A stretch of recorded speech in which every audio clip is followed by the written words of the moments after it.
பாமரன் மத்தியில், உழைப்பாளி மத்தியில், விவசாயிகள் கூலி தொழிலாளி மத்தியில், மூட்டை தூக்குறவன், வண்டி தூக்குறவன், நான் ஆட்டோக்காரன் இப்படி ஆட்டோக்காரன் மத்தியில் ரஜினியுடைய இடம் முழுமையாக, அதாவது எம்ஜிஆருடைய இடத்தை முழுமையாக பிடித்து கொண்டவர் தான் ரஜினிகாந்த். அப்போது அதை இன்னைக்கு வரைக்கும் அதை அடிக்க முடியல. ராவேந்திரா கல்யாண மண்டபம் டபுள் டாக்குமெண்ட், போர்ஜரி டாக்குமெண்ட்டில் ரஜினிக்கு விற்று விட்டாங்க. வாங்கினவன் ஏன் இடம்னு கேஸ் போட்டு ரஜினி தூக்கி வெளியே போடணுங்கிறான். உடனே கருணாநிதி உள்ளே போகிறார்.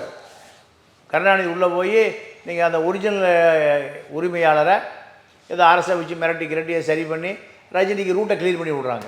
அப்போ அவர் அரசுக்குள்ளே வர வேண்டிய தேவை இருக்குது. ஜெயலலிதா செய்யாத உதவி யார் பண்ணுறா? கருணாநிதி பண்ணுறாரு, திமுக பண்ணுது. ராகவேந்திரா கல்யாண மண்டபம் பெரிய குடைச்சல் ரஜினிக்கு. அதை காப்பாற்றியவர் கருணாநிதி தான். அப்போது கருணாநிதிக்கு ஆதரவாக ரஜினி அரசியலுக்குள்ளே வர்றார். ரஜினி இப்போ அவர் ஒரு கார்ப்பரேட்டாக மாறிட்டார். ஏழை எளிய மக்களுக்கு எந்த உதவியும் செய்கிறதில்ல. உழைக்கிற மக்களுக்கு 1500 ரூபா ஒரு டிக்கெட், 1000 ரூபா டிக்கெட். விவசாயி 6 மாதம் விவசாயம் பண்ண ஒரு நெல் ஒரு மூட்டை 1000 ரூபா. ரஜினி படம் ஒரு படத்துக்கு 1000 ரூபா, அவருக்கு 150 கோடி ரூபா சம்பளம். அப்போது கார்ப்பரேட்டாக மாறி போச்சு. கார்பரேஷன் தெருவில் தான் கிடக்கிறான். அம்பானி வீட்டில் போய் குத்தாட்டம் போடுறாரு. யோகி ஆதித்யநாத் காலில் போய் விழுகிறாரு. சீமானை பார்க்குறாரு. திமுகவில் கலைஞர் என்னும் தாய் புத்திரத்தில் துரைமுருகன் இருக்கார், கண்ணில் விரலை விட்டு ஆட்டுறாருன்னா சும்மா இருந்து ஆட்டினா இவருக்கு என்ன தேவை? அப்போது அவர்களை பகைத்துக்கொள்ள தயாராக இல்லை. யாரை? உன்னுடைய காலத்துக்கு பிறகு உன்னை கிழிச்சல் எரிஞ்சிடுவான். எம்ஜிஆர் கிழிச்செறிகிறானா? இல்லை. மனிதன் உயிரோடு இருந்த காலத்தை விட அவன் மறைந்த பிறகு வாழ்வது தான் அவனுடைய உண்மையான உருவம். அது உனக்கு இல்லையே. பிறந்த நாளையாவது நீ சிந்திக்கணுங்கிறக்காக அந்த கருத்தை சொல்கிறோம். ரெட்ரோலுக்ஸ் நெஞ்சங்களுக்கு வணக்கம். நான் உங்கள் கார்த்திக். இன்றைய சிறப்பு நேர்காணலில் நம்மோடு இணைந்திருப்பவர் மூத்த பத்திரிகையாளர் திரு தமிழா பாண்டியன் அவர்கள். வணக்கம் சார். வணக்கம். எப்படி இருக்கீங்க? நல்லா இருக்கு. சிறப்பு. இன்றைய தினம் நடிகர் ரஜினிகாந்த், சூப்பர் ஸ்டார் என்று எல்லோராலும் அழைக்கப்படும் நடிகர் ரஜினிகாந்த் அவர்களுக்கு 74வது பிறந்த நாள் கொண்டாடுறாரு. நிறைய விமர்சனங்கள் எல்லாமே இருக்குது அவர் மேலே இருந்தாலுமே கூட, அரசியல் ரீதியாக நிறைய விமர்சனங்கள் இந்த மாதிரி விஷயங்கள் இருந்தாலுமே கூட, திரையுலகின் முன்னணி கதாநாயகனாக இன்றைக்கும் இருக்கார் அப்படின்னு சொல்லலாம். பல கோடி வர்த்தகம் அவரால் நடைபெற்றுருக்கு. அவரால் நிறைய குடும்பங்கள் வாழுது. அவர் நடிக்கக்கூடிய ஒரு படத்தால் நிறைய குடும்பங்கள் வாழுது. தியேட்டர்களில் நிறைய வசூல் அப்படின்னு நிறைய விஷயங்கள் இருக்குது. அவருடைய பிறந்த நாளில் அவரை பற்றிய சில நினைவுகள் பற்றி பேசலாம் அப்படின்னு. சினிமா துறை, திரைத்துறை மட்டும் கிடையாது, அரசியலிலுமே ஒரு முக்கிய பங்கு இருக்கார். அவர் அரசியலுக்கு வரலை அப்படின்னு சொன்னாலுமே கூட, அதற்கு முன்னாடி அவர் கொடுத்த குரல்கள், தமிழ்நாட்டில் அவருடைய அரசியல் பயணங்கள் அப்படின்னு ஒன்று இருக்குது. பாமகவுக்கு எதிராக அவர் செயல்பட்ட விஷயங்கள், ஜெயலலிதாவுக்கு எதிராக அவர் பேசிய சில கருத்துக்கள் எல்லாமே ஒரு அரசியல் ரீதியான கருத்துக்களாக இருக்குது. இன்னமும் கூட அந்த காவேரி விவகாரத்தில் கூட நிறைய பிரச்சனைகள்லாம் இருக்க தான் செய்யுது. அதற்கும் அவர் ஒரு போராட்டம்லாம் நடத்தியிருக்கார். உங்களுடைய பார்வையில் இந்த 74வது வயதில் அடியெடுத்து வைக்க போகும் திரு ரஜினிகாந்த் அவர்களுடைய இந்த பயணம் அப்படின்றத நீங்கள் எப்படி பார்க்குறீங்க? ரஜினியை பொறுத்த வரைக்கும் ஒரு திரைப்பட கலைஞனாக அவர் தமிழ்நாட்டுக்கு ஒரு 50 ஆண்டு கால திரைப்பட ஒரு சேவைனா இங்கே பல கோடிகள் அதற்காக மக்கள் அள்ளி கொடுத்துருக்கான். ஒரு துளி வியர்வைக்கு ஒரு தங்க காசு அதுக்கு மேலேயே கொடுத்துருக்கான். இன்றைக்கி அவருக்கு எனக்கு தெரிஞ்சு ஒரு பல 1000 கோடிகள் அவருடைய சொத்து மதிப்பு இருக்குது. இது அதனால் திரைப்பட சேவைன்னு சொல்ல முடியாது, திரைப்பட தொழில் இப்படி தான் சொல்லணும். இதில் தமிழ்நாட்டை பொறுத்தவரை நீங்கள் பாகவதர் காலம் இரட்டையர்கள் இருந்தாங்க. பாகவதருக்கு பிறகு எம்ஜிஆர், சிவாஜி.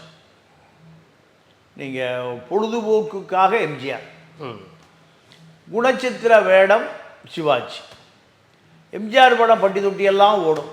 உழைச்சி களைச்சவன் 40 பைசா டிக்கெட்டுக்கு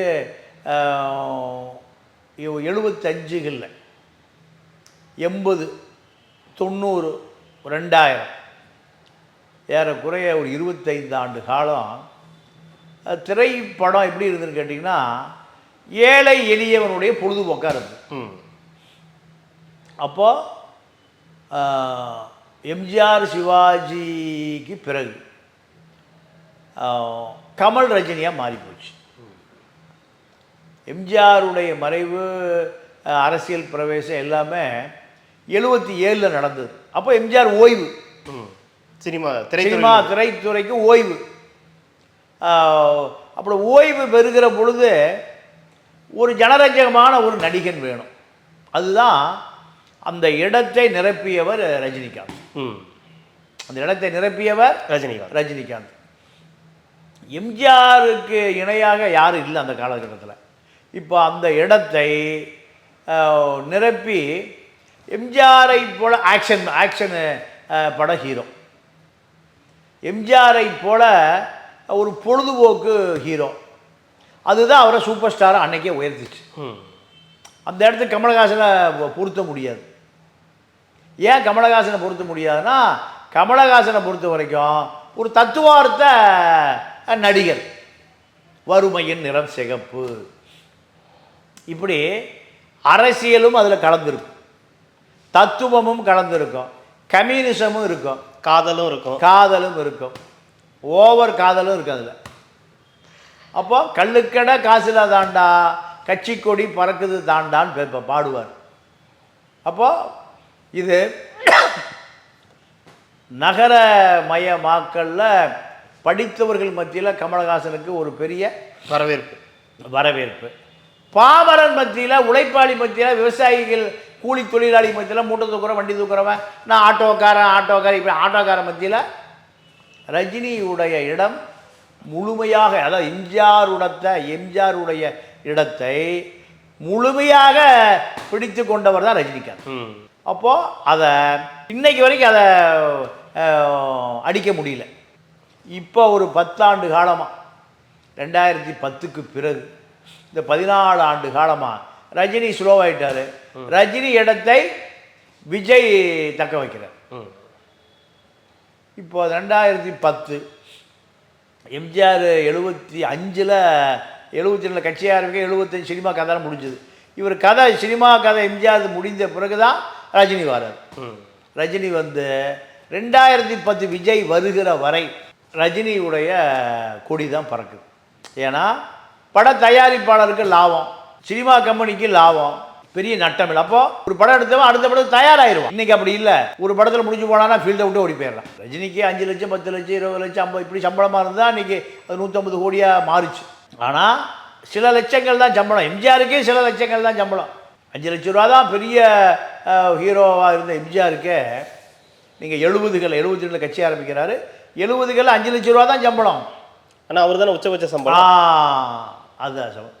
இப்போ அதே அந்த இடம் எம்ஜிஆர் இல்லாதனால, அரசியலுக்கு போனதுனால ரஜினியை மக்கள் ஏற்றுக்கிட்டான்.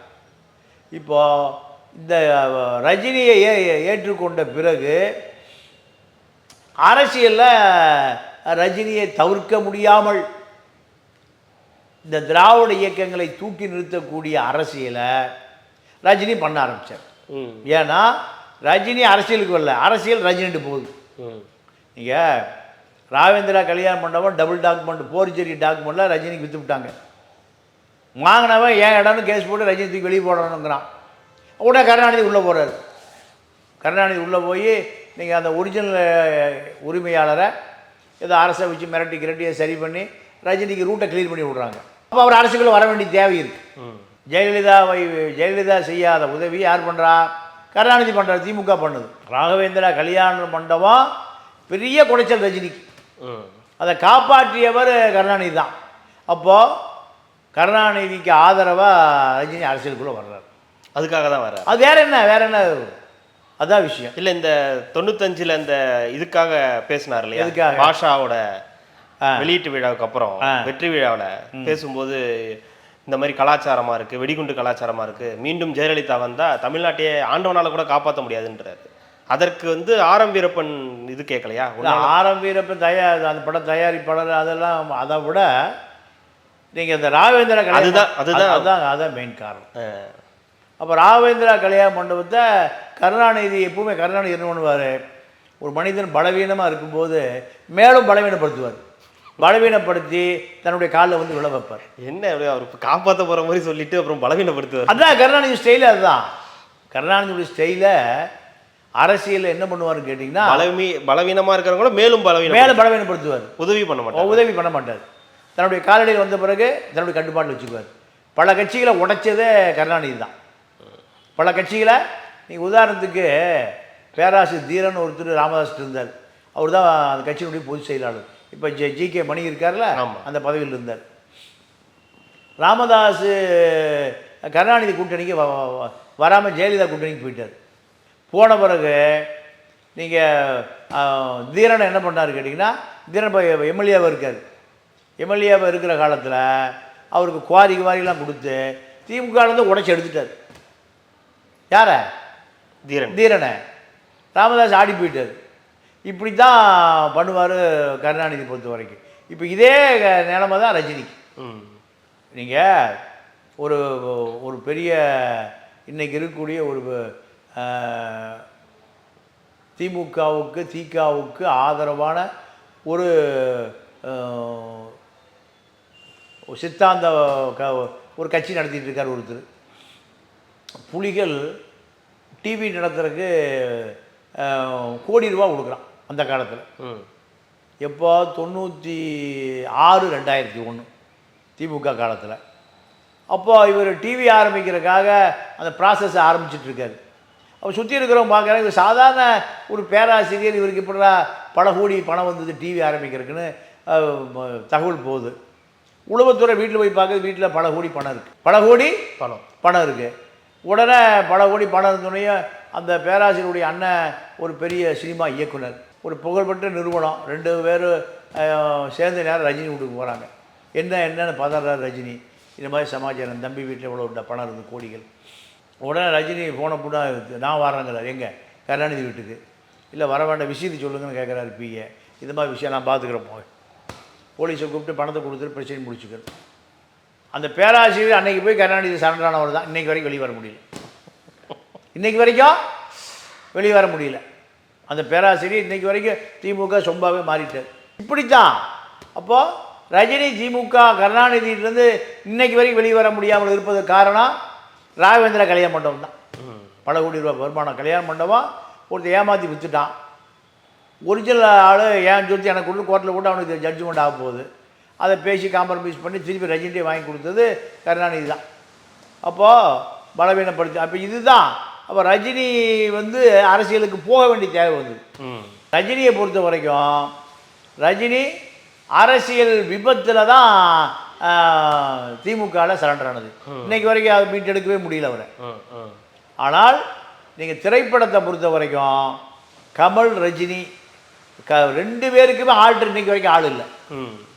விஜயகாந்த் வந்தார். விஜயகாந்த் ரஜினியினுடைய இடத்த ஒரு 25% தான் நிரப்ப முடிஞ்சுது எங்கள் சினிமாவில். பல படம் எடுத்தாலுமே ரஜினி அளவுக்கு 150 கோடி ரூபாய் 200 கோடி ரூபாய் அளவுக்கு வளர முடியல. இன்னைக்கு வரைக்கும் ஹீரோவா அவர் தான் இருக்கார். கட்சி ஆரம்பித்தார். நீ ரஜினி கட்சி ஆரம்பிக்கல. அந்த காரணத்தினால தான் ரசிகர்கள் விஜயகாந்த் கட்சியில் எலெக்ஷன் நிற்கிறான். இதில் உள்ளாட்சி தேர்தலில் கவுன்சில் எலெக்ஷனில் அவனுக்கு ஒரு கட்சி வேணும். அதிமுக திமுகவை எதிர்ப்பதற்கு ஒரு கட்சி வேணும். ரஜினி கட்சி எப்படி ரஜினி ரசிகர் மன்றம் எப்படி ஆரம்பிச்சதுன்னா எம்ஜிஆரை பார்த்து காப்பி அடித்தது தான். எம்ஜிஆர் எல்லாம் கட்சியிலேருந்து எம்எல்ஏ எம்பி ஆகிட்டாங்க. இதே போல் நம்ம ஆயிரலான்னு தான் எனக்கு தெரிய 75-80களில் எனக்கு தெரிஞ்ச என்னுடைய நிறைய பல நண்பர்கள் ரஜினி மன்றத்து தலைவர் பொதுச் செயலாளர் ஆனாங்க. அடுத்து நான் எம்எல்ஏ எம்பி மந்திரின்னு வரைக்கும். ஏன்னா 80களில் எனக்கு தெரிஞ்சு திருப்பூரில் ஆறுச்சாமின்னு ஒருத்தர் இருந்தார், ரஜினி ரசிகர் மன்ற தலைவர். அவருக்கு எம்எல்ஏ மாதிரி அவருக்கு எல்லாம் மரியாதை கொடுப்பான். ஏன்? ரஜினி கட்சி ஆரம்பித்தாலும் அவர் தான் தொகுதி எம்எல்ஏ. இப்போ அவருக்கு கண்ணு தெரியாமல் காது தெரியாமல் நடக்க முடியாமல் அப்படி தடவிட்டு இருக்கார். காரணம் அன்றைக்கி அவருக்கு ஒரு 25 வயசு. இப்போ 45 ஆச்சு. 45, 55, 65, 70 ஆகிப்போச்சு. ரஜினி அவர்கள் வயது 74 ஆகிப்போச்சு. அப்போ இதெல்லாமே ரஜினியுடைய பலவீனம் தான். பலம் என்னன்னா அவருடைய திரைப்படத்தோடைய இடத்த இன்னைக்கு வரைக்கும் தக்க வச்சிருக்காரு. யாராலையும் நீங்கள் 50 வருஷம் தக்க வைக்க முடியல. எம்ஜிஆர் கூட முடியல. எம்ஜிஆரால் கூட முடியல. கடைசி படம் எடுத்தால ஓடலை. மீனவ நண்பன், நவரத்னம், மதுரை மீட்ட சுந்தரபாண்டியன் 70 மதுரை மீட்ட சுந்தரபாண்டியன் வெற்றி தானே? இல்லை பெருசாக ஓடலை. ஒரு 5-6 படம் எடுத்தார் கடைசி நேரத்தில், ஓடலை. அப்போ எனக்கு 17-18 வயசு, சினிமா பார்க்குற வயசு. எந்த படம் போட்டாலும் போய் பார்த்துருவேன். அப்போது எம்ஜிஆர் படம் போர் அடிச்சு போய் ரஜினி படம் பார்க்க ஆரம்பித்தோம். எம்ஜிஆர் படம் இல்லாமல் வயசான ஆளு பார்க்குற படம் மாதிரி ஆகி போச்சு. இளைஞர்கள் பார்க்குற படம் ரஜினி படம், ரஜினி கமல். இப்போது கலைஞரோட இப்போ இந்த மாதிரி ஐக்கியமாயிட்டாரு. அதுக்காக வந்து திமுகவுக்கு ஆதரவாக குரல்லாம் கொடுக்குறாரு. அப்படின் போது 2002 பாபா படம் வந்து ரிலீஸ் ஆகிற அந்த நேரத்தில் வந்து பாமகவுக்கு எதிராக அவர்களுடைய ரசிகர்களை வந்து வேலை செய்ய சொன்னார். பாமகவை தோக்கடிக்கணும் அப்படின்ற ஒரு காரணம். என்ன முரண்பாடு 2 பேரும்? அந்த புகைப்பிடிக்கக்கூடிய அந்த காட்சி தான் அவங்க 2 பேருக்குள்ள ஒரு பெரிய பிரச்சனையாக இருந்துச்சா பாமக? இல்லை, அதாவது பாமகவை பொறுத்த வரைக்கும் திரைப்படத்தில் புகைப்பிடிப்பது, மது குடிப்பது, இதெல்லாம் இந்த காட்சிகளெல்லாம் வரக்கூடாதுன்னு. திரைப்படத்தில் மட்டும் வரக்கூடாது. ஓகே, நிஜ வாழ்க்கையில் வரலாம். ஏன்னா அவங்க மகங்காலத்தில் தான் குட்கா பான்பராக்கு எல்லாம் வந்தது, ஜெயலலிதா ஒழிச்சுது. ராமதாஸுமே ரெட்டை வேடம் தான். நானும் அந்த கட்சியிலேருந்து வந்த மாவட்ட செயலாளர், ரெட்டை வேடம் தான். அவர் ஒத்தை வேடம் போட்டுருந்தால் இன்றைக்கி அவர் 10% வாக்கு இருந்து இன்றைக்கி 15% வாக்காக வந்திருக்கும். கட்சியை ஆரம்பித்த 90களில் இருந்து இன்றைக்கி 2024 வரைக்கும் வன்னியர்களுடைய வாக்கு 10%, நடுநிலையாளர்கள் தமிழ் தேசியவாதிகளுடைய வாக்கு 5%, 15% வாக்கை நிரந்தரமாக ராமதாஸால் வச்சிருக்க முடியும். ஏன் வச்சிருக்க முடியல? ரெட்டை வேடம். அரசியலில் அதிகாரத்துக்கு வருவதற்காக மட்டும் எதை வேணாலும் செய்வார். அப்போ அதனால தான் அவரால் அரசியல் பண்ண முடியல. அப்போது ரஜினியை ஏன் எதுக்குறாருன்னு கேட்டிங்கன்னா, மது ஒழிக்கணும்னு நினைக்கிறார். சினிமாவில் மது வர்ற பழக்கமே வரக்கூடாதுங்க. 2 புகைப்பிடிக்கிறது, 2 எதுக்குன்னு சொல்கிறாரு. சொன்ன பிறகு ரஜினி ஏற்று திரைப்பட கொட்டைகளில் ஆர்ப்பாட்டம் பண்ணுறாங்க பாமக ஆட்கள் ஆர்ப்பாட்டம் பண்ணோடனே ரஜினிக்கும் ராமதாஸுக்கும் நேரடியான மோதலாக வருது. நேரடியாக மோதலாக வந்த பிறகு என்ன நடக்குதுன்னு கேட்டிங்கன்னா, ரஜினியை எப்படியாவது தோக்கடிக்கணும்னு விரும்புகிறாங்க. ஆனால் நீங்கள் வன்னியர் சமூக மக்கள் தான் நிறைய பேர் ரஜினி ரசிகர்கள். பாமர மக்கள். நீங்கள் ஒரு விஷயம் என்னென்னா, என்எல்சி ஏரியான்னு சொல்லுவாங்க. அதுதான் சினிமாவில் அதிகமான ரேட். ஆமாம். நார்த் ஆர்காடு, சவுத் ஆர்காடு, கடலூர், அதாவது திருச்சி டு சென்னை எல்லாமே அந்த ஹைவே லெஃப்ட்டு ரைட்டு, அதாவது வெஸ்ட்டு பக்கம் தர்மபுரி வரைக்கும், பெங்களூர் வரைக்கும், அப்படியே அந்த கொங்கு பெல்ட் வரைக்கும் இருக்கிற அந்த வன்னியர் பெல்ட்டில் தான் அதிகமான ஆட்கள் சபரிமலைக்கு போகிறது. நான் சபரிமலைக்கே போய் பார்த்தேன். எப்படி சபரிமலை போய் எப்படி இத்தனை பேர் வன்னியர் சமூக மக்கள் வராங்களே எப்படி பார்க்க முடியும்னு கேட்டிங்கன்னா, எண்ணியெல்லாம் பார்க்க முடியாது. காணாமல் போனவர்களுடைய பட்டியல் நீங்கள் மைக்கில் சொல்லுவான். இப்போ நம்ம 3 பேர் போகிறோம், 3 பேர் போனால் 3 பேர் 3 பக்கம் பிரிச்சிடுறோம். நேராக போய் எங்கே அந்த தேவஸ்தானம் போர்டு இருக்கிற இடத்துல மைக் இருக்கிற இடத்துல போய் நாங்கள் 3 பேர் வந்தால் 3 பேர் பிரிஞ்சு போயிட்டோம், 3 பேர் ஒன்று கூடணும், அதனால் நாங்கள் இங்கே இருக்கிறோம் வர சொல்லுங்கன்னு. அப்போது கார்த்தி சுவாமிகளும் சென்னை போரூர்லேருந்து வந்தால் கார்த்திக் சுவாமிகளும், பாண்டியன் சுவாமிகளும், மில்டன் சுவாமிகளும், கௌதம் சுவாமிகளும் இந்த இடத்துல வந்து கூடவும். மில்டன் சுவாமிகள் வருவாரா? ஆமாம். இப்படி அறிவு வந்துகிட்டே இருக்கும். காணாமல் போன ஆட்கள் ஏரியா எந்த ஏரியானா அந்த வன்னியர் பெல்ட். அப்போ தாங்க அப்போ கோயிலுக்கு வர்ற கூட்டம் யார் அதிகமான கூட்டம்? இந்த வன்னியர் மக்கள் தான். ஒன்று, சினிமா பார்க்குற கூட்டம் எங்கே? எம்ஜிஆர் படம் ஓடுற ஏரியா அங்கே அதிகமான படம் அங்கே தான். விஜயகாந்த் படம் ரேட்டிங் எங்கே ஜாஸ்தி? என்எல்சி ஏரியா தான். விஜய் ஏரியா எங்கே? அங்கே தான். இப்படி ரஜினி, எம்ஜிஆர், ரஜினி, விஜயகாந்த், விஜய் அத்தனை பேருடைய ஏரியா எங்கே? என்எல்சி தான். அங்கே தான் அதிகமான சினிமா பார்க்குற உழைக்கிற மக்கள் இருக்காங்க. தலித்து மக்களும் வன்னியர்கள் எல்லாம் சேர்ந்து தான். அங்கே தான் ரேட்டு ஜாஸ்தி. அப்போது ரஜினி படம் அங்கே தான் ஓடும். எம்ஜிஆர் படத்துக்கு அடுத்தா ரஜினி படம். விஜயகாந்துக்கு நிறைய எம்எல்ஏ கிடைச்ச இடமே எங்கே? ரிஷிவந்தியம், விருத்தாச்சலம் தானே. அப்போது இந்த மக்கள் தான் இந்த ரஜினியுடைய ரசிகர்கள். எம்ஜிஆருக்கு ரசிகர்கள், விஜய்க்கு ரசிகர்கள், விஜயகாந்துக்கு ரசிகர்கள். அப்போது இந்த பலவீனம்தான் ராமதாஸை நேரடியாக மோத சொல்லிச்சு.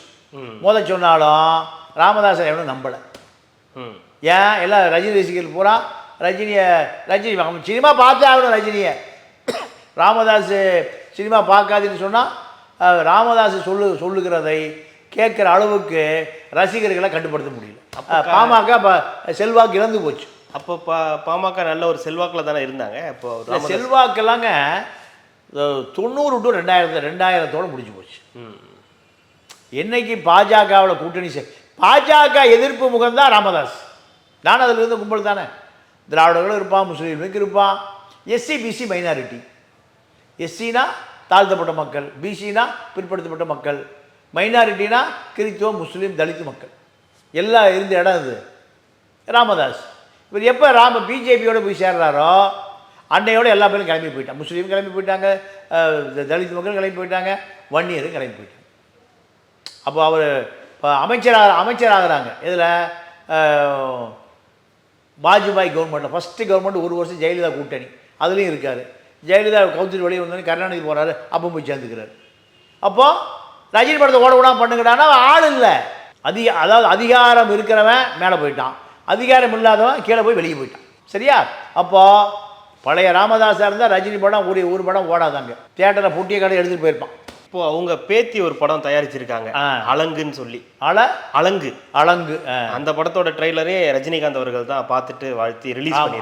ஆமாம். அப்போ அதெல்லாம் முடிஞ்சு போச்சு. அரசியல் முடிஞ்சு போய் இப்போ எல்லாமே கார்பரேட் ஆகி போச்சு. கட்சி பூராமே கார்பரேட் ஆகி போச்சு. அதனால் போச்சு. இப்போ ரஜினியை பொறுத்தவரை ரஜினி இப்போ அவர் ஒரு கார்பரேட்டாக மாறிட்டார். ஏழை எளிய மக்களுக்கு எந்த உதவியும் செய்கிறதில்ல.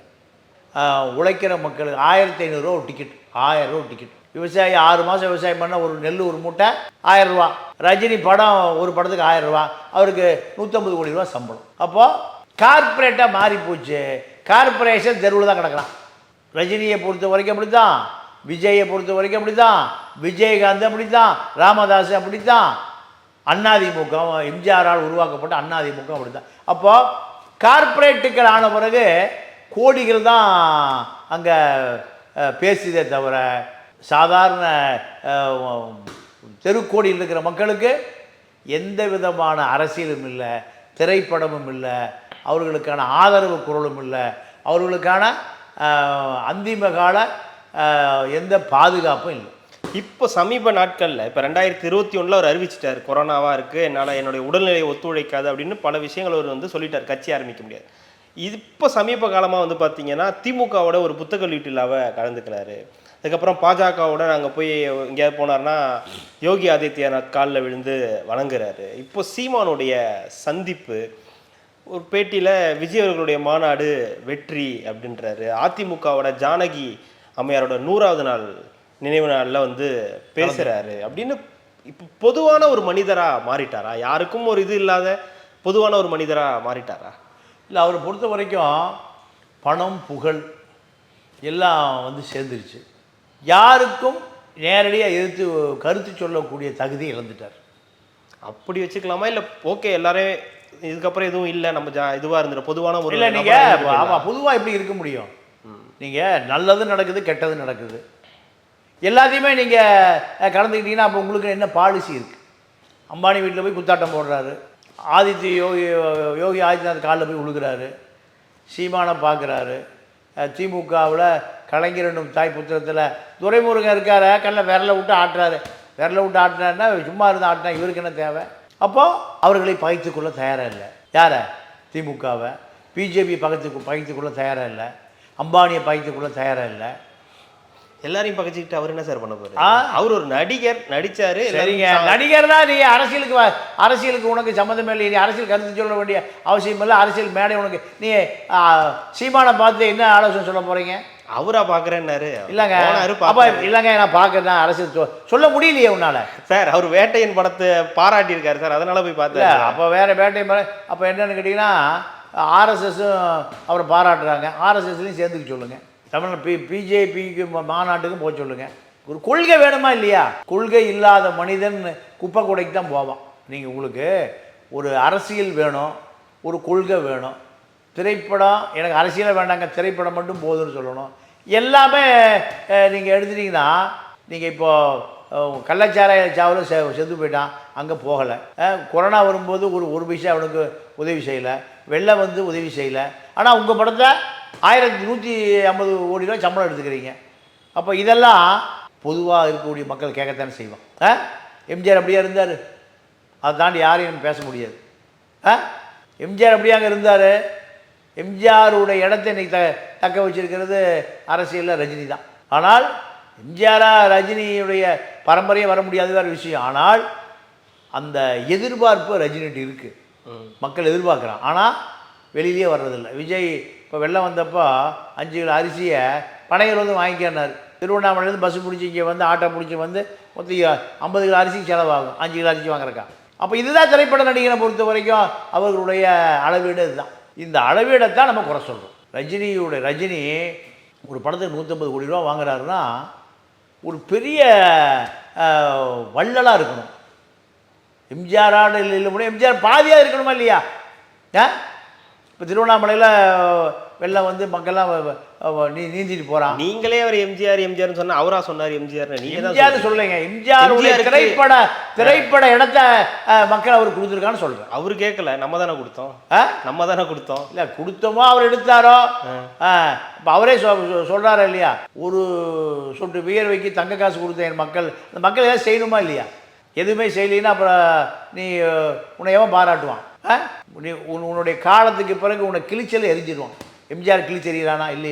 மனிதன் உயிரோடு இருந்த காலத்தை விட அவன் மறைந்த பிறகு வாழ்வது தான் அவனுடைய உண்மையான உருவம். அது உனக்கு இல்லையே. பிறந்த நாளையாவது நீ சிந்திக்கணுங்கிறக்காக அந்த கருத்தை சொல்கிறோம். எம்ஜிஆர் சேர்த்து எத்தனை வருஷம் ஆச்சு? 87. அது ஒரு 13, இது ஒரு 24, 40 வருஷம் ஆச்சு.